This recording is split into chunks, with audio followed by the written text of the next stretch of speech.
Okay. Okay, hi everyone. We have Yogesh with us, and we are associated with Yogesh for ethics and also on his personality test.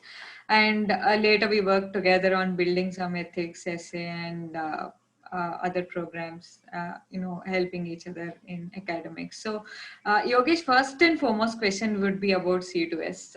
How do you find C2S approach different or unique from other ethics and personality test approach? Because that's where you are associated directly as a student. Swati, first of all, thank you for the introduction. And I see that in civil services, we have forgot few things, which C2S is trying to focus on. That is innovation. Innovation, whatever, let's say you are bringing any ethics or personality test, we need innovation. Second, practical approach, and third, guidance on each and every aspect to groom your personality to become a very good civil servant. So I think C2S, jitna mujhe pata hai, that C2S is not just enrolling students and teaching them, but they are grooming the personality so that students, when come out of C2S, then he'll have ethics, he'll have values, then he'll have the determination to serve the country in the best possible way. I think this is the approach of C2S. Thanks for that, because that's what we say, citizens to servants. We believe, we can make a new generation of civil servants. That's what we at least aim to. Okay, so getting back to the subject, how do you think we can bring those conservative learning methods to UPSC exam? Like you just mentioned, it is, I believe this exam is simple. This just needs a simple practical approach, right? So there's whenever students start on ethics, they start going finding theories, lots of thinkers, so much material. But what we are trying to do is, I think the way we discussed our ethics, we just said you have to bring down your personal examples. I think in the 2 weeks that we discussed before your ethics exam, these were our conversations. So bring down your real-time examples. So what is the gap for students to do this? Because it's pretty obvious, they have to use their examples. What's stopping them from doing it? See, I think the traditional material which is there in the market, it is bombarded on these students, and these students find this material as attractive, and because of that they use this material. But when we discussed, I think 2 weeks before the exam, that I got to know that okay, these things are not required in the exam. If I want to say what is ethics or what is honesty, I need not bring any thinker. Honesty is honesty. It should be reflected from your personality. The UPSC is not looking for whether you know any thinker or not. UPSC is looking for, are you honest? So you can bring an example, which your personal example, jisme you must integrity, all those traits, right? So this should be the approach, and I think we discussed on the same line. And I think, see, marks abhi tak aaye nahi hai, but I think I may get very good marks this time.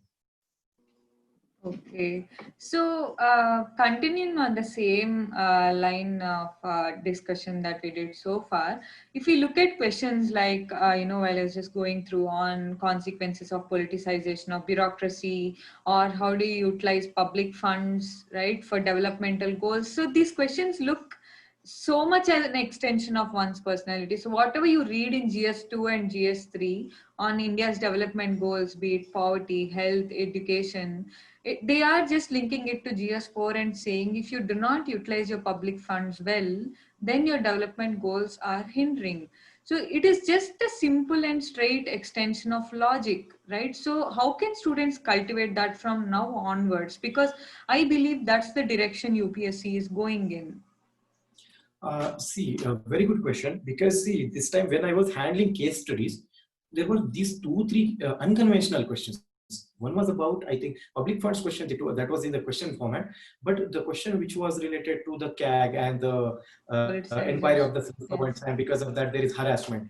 Okay, see, these questions again, as you said, this is extension of GS2 governance portion or polity portion, but here we need to bring that integrity, value of honesty, value of determination, value of courage, value of जो भी civil servants होता है, that he has to serve the country or she has to serve the country, right? So though we have to use the content from GS2, the approach should be from GS4. Are you getting my point? See, uh, because the same question can be asked in GS2, same question can be asked from GS4. In GS4, we will write from the ethical perspective. In ethics, when we are talking about, there are two types of ethics. One are societal ethics and one are personal ethics, right? So personal ethics as a civil servant, which type of personal ethics you are bringing in so that you can serve the country, you can use the public funds. See, the DM has the authority to allot the public funds. Now, I was discussing with one of the DM from Uttar Pradesh, and he has developed a very good concept of convergence of fund for the development of jails. Now, I find that example as very good. Yes. Make our jails better in zero funds. Yes, we can, if we can use the convergence of funds. So utilization of public funds, when we always talk about there is crunch of public funds. See, I am talking about these type of examples. You need not write any thinker. When you write these type of examples, I told you, Swati, again also, when there is a problem of corruption, you need not write the example of 2G scam. You need not write the example of any other scam. You just write the example which everyone faces. The scam and the corruption on road by any policeman, if there is any corruption in any public offices, right? We have to recognize this. And I think this is the humble approach you have to bring in the exam, because examiner is looking for this. That's true. I think after a point, when the exam becomes too theoretical in nature, or when we put too much weight and theory into it, we lose the originality of the question. Maybe just bringing back our personal touch and that personality will help a lot. And what was your practice like, Yogesh? How many questions did you practice? How much material or notes did you make for ethics? So, what worked? I always felt ethics is an exam of writing, not reading. You have to think, you have to broaden the horizon of your mind.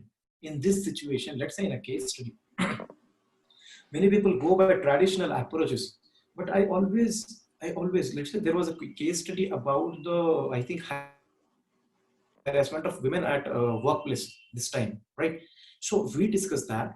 Yes, see, यहाँ पे क्या है, you should know that there is a law at prevention of sexual harassment at workplace, that is 2013 law. You have to bring in that law. Then you have to write what as a individual she should do, because यहाँ पे she is not the only person who is concerned, but many other women are also concerned. तो यहाँ पे आप अगर innovative approach लाते हैं, I think for case study you need not read anything. This is just reflection of your personality.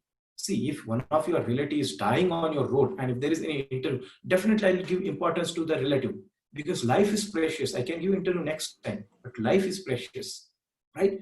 So these are the reflections of your personality.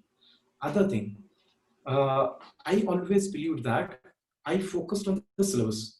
I focused on the syllabus of ethics, like integrity, emotional intelligence. I prepared very good definitions for this, and then I wrote just personal examples, two, three personal examples for this, and yes, prepared some theory also, but not like what is the concept of Goleman of emotional intelligence. Nothing like this. Just what is emotional intelligence, how it can help in the public services, how it can help in the personal life.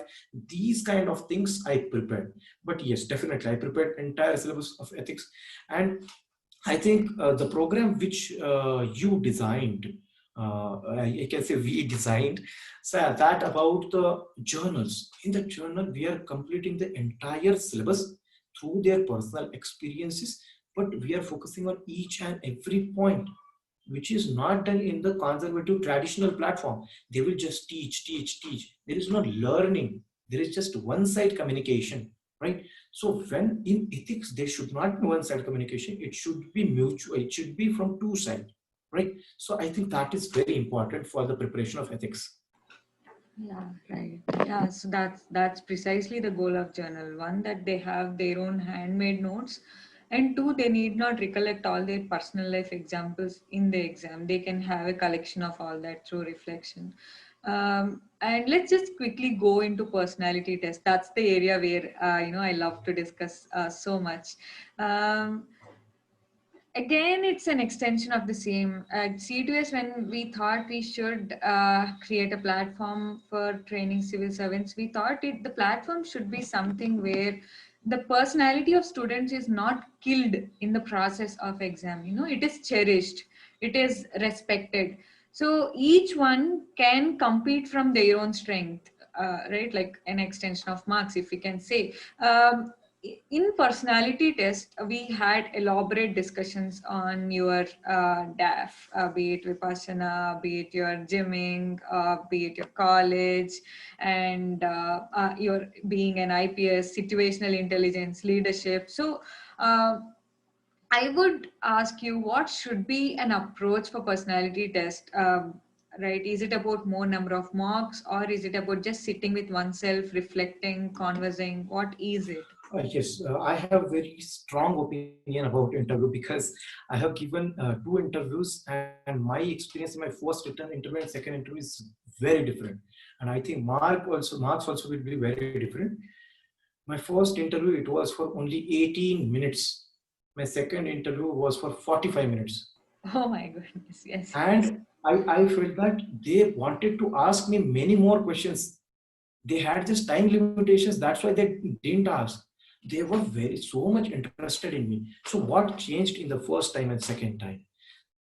Second time, I focused more on convergence of my personality traits. See, if I am saying that I am good at leadership, then I have to show that where I have worked. So I मैंने जो भी काम किया है, that was reflected in my DAF. Second, if I am saying that I am a calm and patient person, I take everything very not in a hasty manner, then I can say the example of Vipassana. Because again, yes, that example she asked me in the interview. One of the interviewer asked me that. So what is, like, you are now stressful in the interview. So what Vipassana taught you will help you now. So I said that my composed, calm and composed. Vipassana taught me that, and she was very happy with it. Okay. So third thing, through our discussions, we focused on natural personality, not something artificial. Like, I sent you all my marks, and you were like, okay, don't do like this. You were not pointing out my flaws, but you were just telling me you are acting different, which you are not. Because we used to know, I think, we used to talk a lot before my interview also. So you knew my personality. But when we give a lot of marks, they don't know our personality. Those interviewer, they will be seeing you for the first time in your life, right? And one can never guess your personality by in the first time. So more number of marks is not a solution, but a mentor who who knows you, with whom you can discuss your personality traits, with whom you can discuss your flaws. Definitely that person is more suitable to guide you, right? And I think we did the same in all our discussions. Like, we used to discuss for half an hour every day, right? And see, that is the best thing which happened for me, because again, that trained me to express myself better, right? Again, in interview, other thing which is important is you have to put your thoughts in more concised manner, right? So that is the best thing I learned from your discussions, right? Yeah, that's very, very important. And one last question I would ask, for the paucity of time. So, what is your overall impression on paper, the way UPSC is going? Given 2020 prelims paper, what would you advise students to choose? Because now there might be new books on agriculture that people want to study. So, this is a never-ending maze. So, where should they draw the line, and how should they proceed from now? See, I always told all the students, UPSC is unpredictable. You cannot predict UPSC, but UPSC makes social justice the person sitting in the Doda district of Jammu Kashmir, the person sitting in the Kanyakumari, the person sitting in the Manipur, the person sitting in the Gujarat. UPSC does the justice for all, not only for those students who are studying in Delhi and who have access to all good books and all good material. Okay, so they asked simple questions from newspaper. Many questions they were from newspaper, so just read the newspaper properly. Second, give importance to each and every subject in equal manner. Let's say forget about agriculture. They asked about ancient questions, which were very easy. They asked about modern history questions. They were from spectrum. That Ulgulan question, which is related to Birsa Munda, it is there in spectrum. It is there in Bipan Chandra, but people could not attempt it. Right? So my suggestion would be focus on each and every subject equally, give time to each and every subject properly, and read newspaper. Follow the traditional approach for prelims. Prelims is not for innovation. Prelims के लिए बहुत traditional approach लगता है. वहां पे सिर्फ traditional approach with innovative mindset, how you can complete that syllabus in the minimum time, that is the only thing you have to keep, right? So यही है. Don't go that these जो हमारे traditional classroom programmes है, they will bring a new program for agriculture, they will bring a new program for SNT. Need not join. SNT questions, they were from newspaper. I read those things, right? तो I don't think कि ये होगा. And सबसे बड़ी बात, you don't have to get 200 marks for clearing prelims. You need to get 100 marks. Okay, तो agriculture के question छोड़ भी दिए ना, तब भी 100 मार्क्स हो जाएंगे, right? So follow this approach. I think this will be helpful.